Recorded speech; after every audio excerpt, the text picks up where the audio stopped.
મીઠી સેવ અને સાથે મીઠી સેવની ખીરની રેસીપી। તો આજે આપણે સેવ બનાવીશું। એના માટે આપણે સેવ લીધેલી છે। આપણે આ સેવને શેકી લઈશું। એના માટે આપણે ઘી ગરમ થવા મૂકવાનું છે। કડાઈમાં 2 ચમચી જેટલું આપણે ઘી એડ કરીશું। ઘીને થોડું ગરમ થવા દઈશું। સારી રીતના ઘી ગરમ થઈ ગયું છે। હવે આપણે જે સેવ છે તે અંદર નાખીશું। સેવ મોટી છે એટલે આપણે વચ્ચેથી થોડી તોડી નાખીશું અને પછી નાખીશું 2 ભાગ કરીને।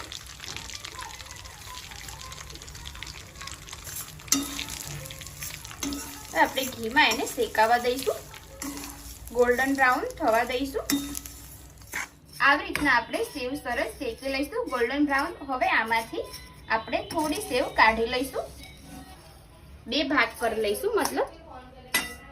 હવે આપણે થોડી સેવ કાઢી લીધેલી છે અને આ જે બચી છે સેવ એની અંદર આપણે પાણી એડ કરી દઈશું। જેટલી સેવ હોય એટલું આપણે પાણી લેવાનું છે। સારી રીતના મિક્સ કરી દઈશું। હવે આપણે ખાંડ એડ કરી દઈશું। ગળપણ પ્રમાણે ખાંડ એડ કરીશું। હું અહીંયા 4 થી 5 ચમચી જેટલી ખાંડ એડ કરું છું। જો તમને ગળ્યું વધારે પસંદ હોય તો તમે વધારે ખાંડ એડ કરી શકો છો।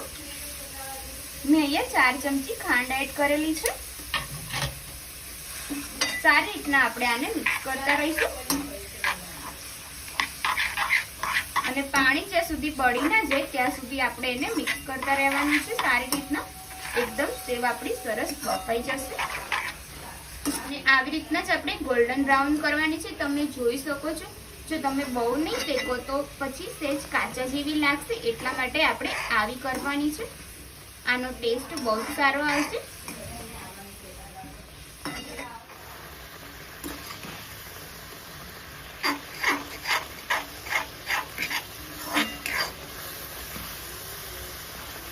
તમે જોઈ શકો છો આપણું પાણી એકદમ બળી ગયું છે અને સરસ સેવ થઈ ગઈ છે, તમે જોઈ શકો છો। હવે આપણે આને પ્લેટમાં કાઢી લઈશું।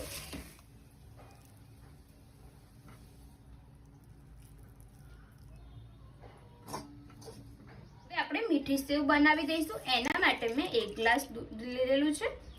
આપણે આ ખીરવાળી સેવ બનાવવાની છે। 1 ગ્લાસ આપણે દૂધને ઉકળવા દઈશું।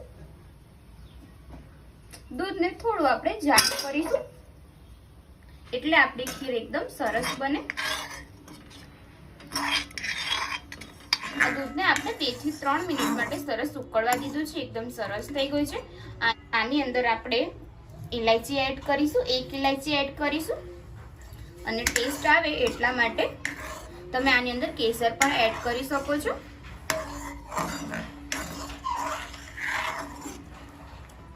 હવે આપણે જે સેવ બનાવી છે તે એડ કરવાની છે અંદર। શેકેલી મેં અલગથી રાખેલી હતી એ આપણે એડ કરી દઈશું।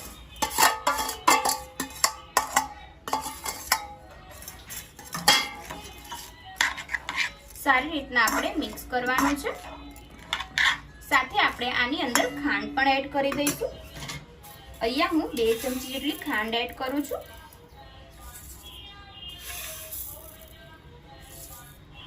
ખાંડ નાખ્યા પછી આપણે સારી રીતના મિક્સ કરીશું અને આને 2 થી 3 મિનિટ માટે ઉકળવા દઈશું। ફ્રેન્ડ્સ, આપણી આ ખીર પણ રેડી થઈ ગઈ છે। આને આપણે એક વાટકામાં કાઢી લઈશું।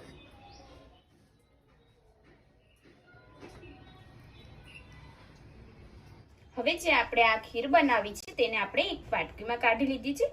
ઉપરથી આપણે ઠંડુ ઠંડુ દૂધ એડ કરીશું। એકદમ ટેસ્ટી ખીર લાગશે આ, જે આપણે ઠંડુ દૂધ એડ કરીશું તો થોડા આપણે ડ્રાય ફ્રૂટ્સ એડ કરીશું, કાજુ બદામ ને એવું બધું। ફ્રેન્ડ્સ, આપણી બંને જાતની સેવ રેડી થઈ ગઈ છે, તમે જોઈ શકો છો। આ આપણે કોરી બનાવી છે અને આ આપણે ખીર ટાઈપ બનાવી છે। એકદમ ટેસ્ટી, તમે ઘરે જરૂરથી ટ્રાય કરજો, તમને મજા આવશે ખાવાની। અને જો તમે ફ્રીજમાં મૂકીને ખાઓ આ ખીર તો બહુ જ મજા આવશે। તો ચાલો, તમને મારી રેસીપી પસંદ આવી હોય તો વિડીયોને લાઈક કરજો, શેર કરજો, કમેન્ટ કરજો અને મારી ચેનલને સબસ્ક્રાઈબ કરવાનું ના ભૂલતા। તો મળીએ આપણે એક નવા વિડીયો સાથે। જય માતાજી, જય શ્રી કૃષ્ણ।